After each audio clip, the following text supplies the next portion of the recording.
Hello everyone, this is the continuation of the lecture 13, the part 2, and we are discussing a problem on rigid joint plane frame by the force method. तो हम लोगों ने इसके 3 steps complete कर लिए थे. Now we will start its step number 4. So अब हम लोग कैलकुलेशन करेंगे डेल्टा एल का. तो देखिए डेल्टा एल कितने होंगे. डेल्टा एल हमारे 3 ही होंगे, delta L 1, delta L 2, delta L 3 L. क्यों? क्योंकि टोटल नंबर ऑफ जो कोऑर्डिनेट्स हमारे थे वो भी 3 थे, 1, 2 एंड 3. ठीक है. तो अब इन तीनों को हम निकालेंगे. तो तीनों को निकालने के लिए हमें याद रखना है इसका एक फॉर्मूला.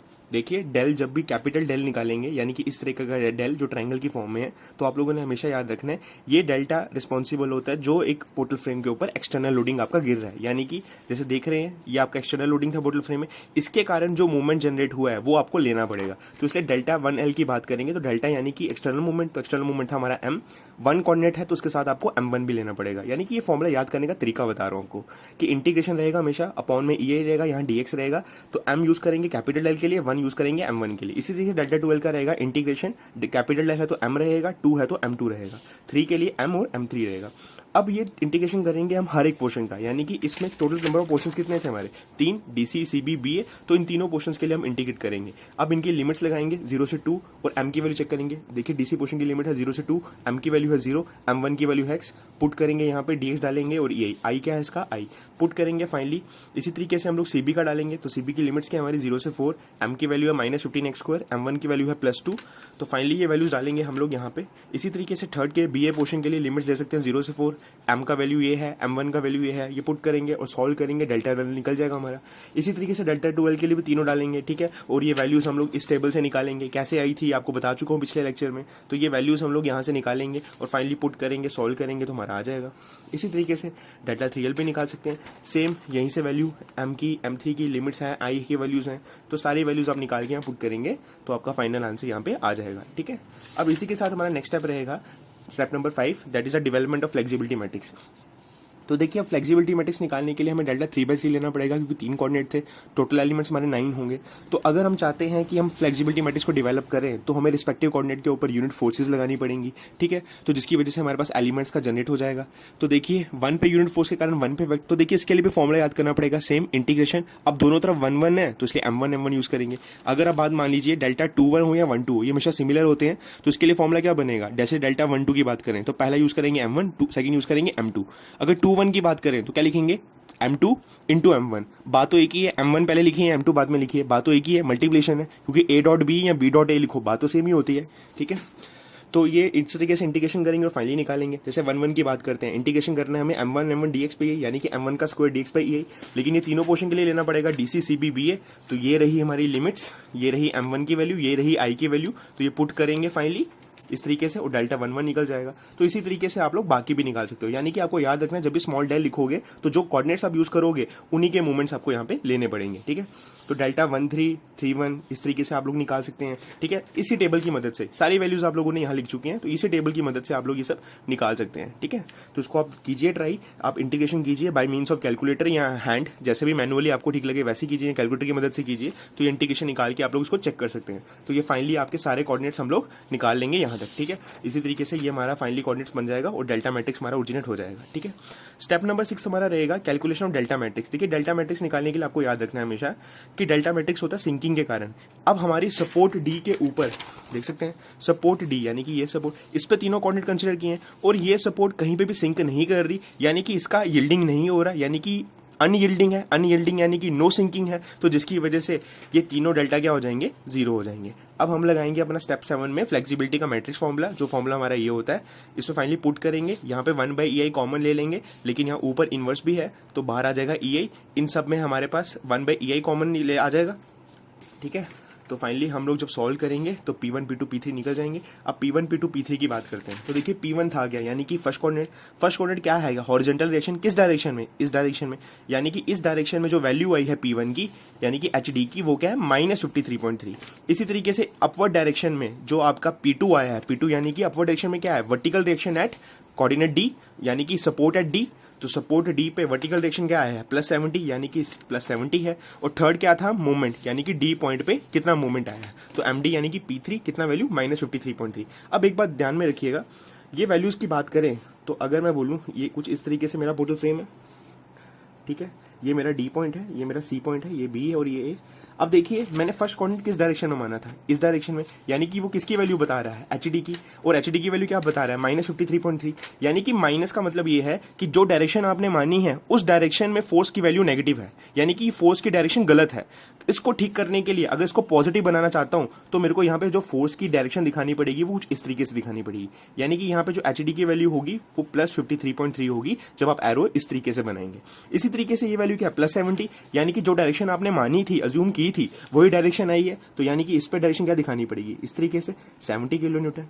ठीक है, अब इसी तरीके से देखिए M D, moment at D, यानी कि -53, जो डायरेक्शन आपने मानी है इसमें ये माइनस में दिखा रहा है, यानी कि ये क्लॉक में नहीं, ये एंटी क्लॉक में मूवमेंट होगा। अगर उसको पॉजिटिव कर देंगे तो ये पॉजिटिव बनने पे बन जाएगा 53.3, यानी कि जो वैल्यूज आई हैं, अब मैंने इन सारी वैल्यूज को पॉजिटिव बना के इनकी एक्चुअल डायरेक्शंस बता दी। ये हमारी अज्यूम डायरेक्शंस थी और ये क्या है, इसकी एक्चुअल डायरेक्शंस। ठीक है, तो इस तरीके से हमारी टोटल रिएक्शंस निकल गई। तो ये क्लियर है, इसी के बेसिस पे हम लोग फ्री बॉडी डायग्राम बना सकते हैं। देखिए कैसे, देखिए फ्री बॉडी डायग्राम बन जाएगा हमारा, 70 ऊपर लग रहा है, 53.3 इस तरफ लग रहा है। ठीक है, और 53.3 मोमेंट इस तरफ लग रहा है। ठीक है, अब देखिए यहाँ पे 50 का लोड लग रहा है और ये 30 का लोड है, तो वर्टिकल लोड की बात करें तो 30 × 4 कितना हो जाएगा, 120, मतलब डाउनवर्ड डायरेक्शन में हमारा 120 किलो न्यूटन का लोड लग रहा है। ठीक है, और अपवर्ड डायरेक्शन में 70 का लग रहा है, यानी कि ए पॉइंट जहां फिक्स सपोर्ट है तो वहां पे एक रिएक्शन होगी जिसकी वैल्यू क्या होगी, 50 किलो न्यूटन, क्योंकि हमें इसको इक्विलिब्रियम में लाना है और रिएक्शन का काम क्या होता है, टोटल लोड को सेव करना। ठीक है, अब देखिए यहाँ पे 53.3 का किस तरीके से क्या है, हमारा एरो है। ठीक है, तो यहाँ पे 50 किलो न्यूटन का हॉरिजॉन्टल लोड है, तो उसको बैलेंस करने के लिए यहाँ पे रेशन कैसा होना चाहिए, ऐसे, जिसकी वैल्यू क्या होनी चाहिए, 3.3 किलो न्यूटन। अब ए सपोर्ट फिक्स थी हमारी, हमें पता है ए सपोर्ट हमारी क्या है, फिक्स, तो यहाँ पे हमारी रिएक्शन तो निकल चुकी है। अब हमें क्या निकालना है, मूवमेंट, तो वो हम बेंडिंग मूवमेंट डायग्राम से पता करेंगे। ठीक है, तो हम सीखेंगे how will you draw it's bending movement diagram. Okay friends, bending movement diagram बनाने के लिए हम लोग सबसे पहले कंसिडर करेंगे सीडी पोर्शन। ठीक है, तो फ्री बॉडी डायग्राम हम पहले भी बना चुके हैं, तो ये बता चुका हूं मैं आपको फ्री बॉडी डायग्राम किस तरीके से बनाएंगे। ठीक है, पहले बना चुके हैं ऑलरेडी। तो अब देखिए इसकी बेंडिंग मूवमेंट डायग्राम बनाने के लिए सबसे पहले हमने सीडी पोर्शन कंसीडर किया। अब हम इसकी फ्री बॉडी डायग्राम के अकॉर्डिंगली देख सकते हैं, यहाँ पे 70 है, 53.3 और 53.3 का किलोमीटर है, तो यहाँ पे भी बना लेंगे 70, 53.3 और इस तरीके का मूवमेंट। अब मैंने यहाँ पे एक सेक्शन कंसीडर कर ली, ठीक है, जो कि यहाँ से कितना दूर है, x दूर है। ठीक है, तो ये रिमेनिंग हो जाएगा मेरा 2 - x, क्योंकि ये पूरा 2 मीटर है। अब इस सेक्शन के ऊपर मेरे को इक्वेशन बनानी है, तो देखिए इसके लिए सिंबल याद रखना है कि अगर क्लॉक में जाएगा तो नेगेटिव रहेगा, एंटी में जाएगा पॉजिटिव, क्योंकि मैं बता चुका हूँ मैं RHS से सॉल्व कर रहा हूँ, मतलब राइट हैंड साइड से सॉल्व कर रहा हूँ, तो हमें कन्वेंशन चेंज करनी पड़ती है। तो mx निकालना पड़ेगा, तो फॉर्मूला क्या रहेगा, दिस फोर्स इंटू ये डिस्टेंस, तो ये किस डायरेक्शन में जा रहा है, क्लॉक में, तो इसलिए लेना पड़ेगा -53.3 इंटू एक्स। अब इस सेक्शन में देखिए एक मोमेंट ऑलरेडी इस डायरेक्शन में है, तो आ जाएगा +53.3, क्योंकि ये एंटी क्लॉक डायरेक्शन में है। ठीक है, अब देखिए 70 की वजह से इस जगह पे कोई मोमेंट डेवलप नहीं होगा, क्योंकि फोर्स भी इसी डायरेक्शन में है और डिस्टेंस भी इसी डायरेक्शन में है, हालांकि हमें फोर्स इंटू परपेंडिकुलर डिस्टेंस चाहिए होता है। ठीक है, तो इसलिए फाइनल इक्वेशन बनेगी है, अगर एक्स की वैल्यू 0 पुट की जाए तो हम किस पॉइंट पे आ जाएंगे, डी पॉइंट पे, यानी कि खत्म होकर यहाँ पहुंच जाएगा, तो यहाँ पुट करो, फाइनली आपको वैल्यू मिलेगी +53.3, यानी कि एम डी कितना है, +53.3। तो इसके लिए सिंपल सा फंडा याद रखना डायग्राम बनाने के लिए कि अगर पोर्टल फ्रेम में वैल्यूज माइनस आएंगी तो आपने अंदर की तरफ बनाना है, अगर वैल्यूज प्लस आएंगी तो आपने बाहर की तरफ बनाना है। अब ये वैल्यू डी पे क्या आई है, +53.3, तो देखिए यहाँ पे, तो डी से आप कितना बाहर जाएंगे, 53.3 प्लस का, तो ये बना लेंगे इस तरीके से। इसी तरीके से आप लोग क्या करेंगे, अब एक्स को 2 मीटर पुट करेंगे, क्योंकि आपको सी पे वैल्यू निकालें, जब एक्स को 2 मीटर पुट करेंगे इस इक्वेशन में, तो सॉल्व करके आपका आंसर आएगा -53.3। तो अगर माइनस आता है तो पोर्टल फ्रेम में डायग्राम अंदर बनती है, यानी कि सी पॉइंट पे, तो सी पॉइंट पे डायग्राम आपको अंदर की तरफ बनानी पड़ेगी 53.3। तो फाइनली आप इसको ज्वाइन करेंगे इस तरीके से, तो ये आपका माइनस आ जाएगा और ये प्लस आ जाएगा, तो सीडी की आप बेंडिंग मोमेंट डायग्राम बना लेंगे। ठीक है, अब हम लोग डायग्राम बनाएंगे बीसी पोर्शन के लिए। तो मैंने आपको बताया था जैसे जैसे आप आगे की तरफ बढ़ेंगे तो पीछे वाला फिगर पोर्शन आपको पोर्टल फ्रेम का कंसिडर करना ही पड़ेगा।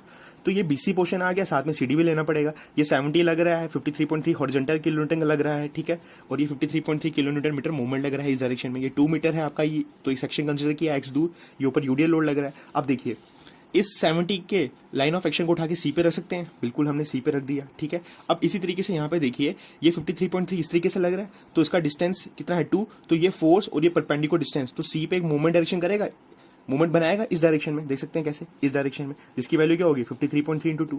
अब इसी तरीके से देखिए ये इस तरीके का मूवमेंट लग रहा है, और मैंने आपको बोला कभी भी सपोर्ट पे अगर मूवमेंट लगेगा तो वो मूवमेंट सेम डायरेक्शन में ट्रांसफर होता है दूसरे जॉइंट के ऊपर, यानी कि यहाँ पे अगर मूवमेंट इस डायरेक्शन में तो यहाँ पे मूवमेंट इसी डायरेक्शन में होगा जो मैंने इस डायरेक्शन में बताया, that is 53.3 kilo newton metre. ठीक है, तो ये सेक्शन ले लिया एक्स। अब इस सेक्शन पे इक्वेशन बनाएंगे, तो देखिए पहले ये क्लॉक डायरेक्शन में है तो -53.3 इंटू 2, ये एंटी क्लॉक डायरेक्शन में है तो +53.3, ये 70 ऊपर जा रहा है, घुमाएंगे सेक्शन की तरफ तो बन जाएगा एंटी क्लॉक, तो +70 इंटू एक्स हो जाएगा। अब 30 इंटू एक्स बाई 2 किस डायरेक्शन में है, क्लॉक, तो इसलिए -30x इंटू एक्स बाई 2।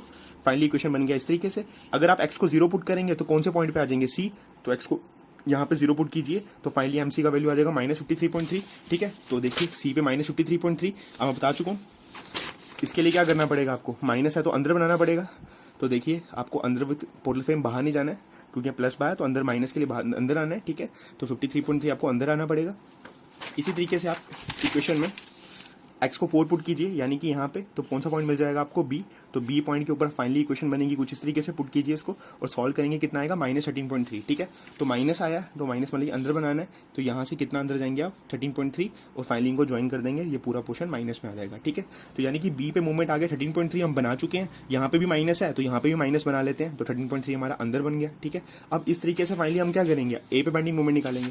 तो मैं कुछ इस तरीके से पोर्शन कंसिडर कर लेता हूँ। ठीक है, यहाँ पे मैंने सेक्शन कंसिडर कर लिया, ये मेरा फोर्स है, ये मेरा मूवमेंट है, इस तरीके से मैंने पूरा बना लिया और फाइनली ये कंसीडर कर लिया। ठीक है, यहाँ से मैंने सेक्शन दूर लिया x। अब बताइए ये कितना था मेरा, ये मेरा पूरा 2 मीटर है, तो यानी कि ये कितना हो जाएगा, x में से हम लोग 2 माइनस कर देंगे तो x - 2 हो जाएगा। ठीक है, अब इस सेक्शन में बेंडिंग मूवमेंट इक्वेशन बनाना है। तो सबसे पहले देखिए आप लोग, ये मूवमेंट यहाँ पे है तो ये c पे भी ट्रांसफर होगा और ये b पे भी ट्रांसफर होगा, इसलिए आ जाएगा +53.3। अब ये लोड को उठा के हम लोग c पे ला सकते हैं, तो 70 का ऐसे जा रहा है इंटू 4, तो फोर्स इंटू परपेंडिकुलर डिस्टेंस, तो b के ऊपर इस डायरेक्शन में एक मूवमेंट आ जाएगा 70 × 4 और ये डायरेक्शन के एंटी क्लॉक, तो इसलिए +70 × 4। अब इसी तरीके से 30 का लोड नीचे गिरेगा, जब b की तरफ घुमाएंगे तो क्लॉक डायरेक्शन में आएगा 30 × 4 × 4/2, तो माइनस का आ जाएगा वो। ठीक है, इसी तरीके से 50 × x किस डायरेक्शन में, क्लॉक में, तो -50 × x। अब ये 53.3 को उठा के हम इस डायरेक्शन में ले सकते हैं, तो ये फोर्स आ गया, परपेंडिकुलर डिस्टेंस ये आ गया, किस डायरेक्शन में जाएगा, एंटी क्लॉक, तो इसलिए +53.3 × x - 2। ठीक है, अब हमें a पे वैल्यू निकालनी है, तो यहाँ से a कितना दूरी पे होगा, 4 मीटर पे, तो x की वैल्यू कितनी पुट करनी पड़ेगी, 4 मीटर, हमें क्या मिल जाएगा, पॉइंट a। तो हम a पे डालेंगे वैल्यूज, सॉल्व करेंगे तो आपको आंसर मिलेगा 0, यानी कि a पे बेंडिंग मूवमेंट क्या है, 0। तो अब इस तरीके से इसको ज्वाइन कर लीजिए। अब ये भी अंदर की तरफ ही बनेगा क्योंकि अंदर से ज्वाइन हो रहा है, तो इसलिए माइनस आ जाएगा। तो इस तरीके से आपकी पूरी बेंडिंग मूवमेंट डायग्राम बन जाएगी। जिस प्रोसीजर के साथ मैंने बेंडिंग मूवमेंट डायग्राम बनाई है, आप लोग भी इसी प्रोसीजर के साथ बेंडिंग मूवमेंट डायग्राम बनाई है। ठीक है, आप क्वेश्चन की प्रैक्टिस कीजिए। नेक्स्ट वीडियो में हम लोग सिंकिंग का इफेक्ट कंसिडर करेंगे और अपना पोर्टल फ्रेम का फ्लेक्सिबिलिटी मेथड कंप्लीट करेंगे। Thank you guys for watching this video.